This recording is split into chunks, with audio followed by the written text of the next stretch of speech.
Bonjour, bienvenue à tous. J'ai le plaisir de vous présenter cette deuxième édition du guide d'anesthésie loco-régionale. La première datait d'il y a 10 ans et nécessitait quelques mises à jour.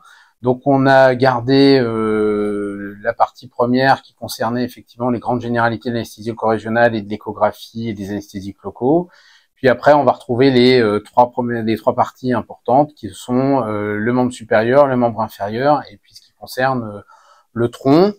On a gardé l'architecture habituelle avec des schémas d'anatomie simplifiés pour se repérer, et puis comme d'habitude des images d'échographie en gros plan avec le condensé de l'image et notamment la mise en évidence des structures nobles qui nous concernent. Voilà, dans la partie du membre supérieur, on a rajouté la chirurgie de la main, les blocs tronculaires, on a refait des dessins d'anatomie avec les dermatomes, les myotomes et puis les ostéotomes. Dans le membre inférieur, on a rajouté tout ce qui était principalement bloc du pied, puis bien sûr on a modernisé une partie des images d'échographie qui avaient évolué avec le temps.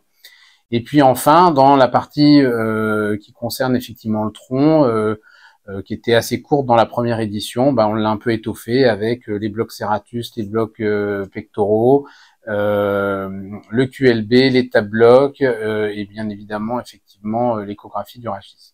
Voilà, j'espère que cette édition vous plaira, que ça permettra de progresser à tous et que elle aura un très beau succès comme la première. Merci à vous.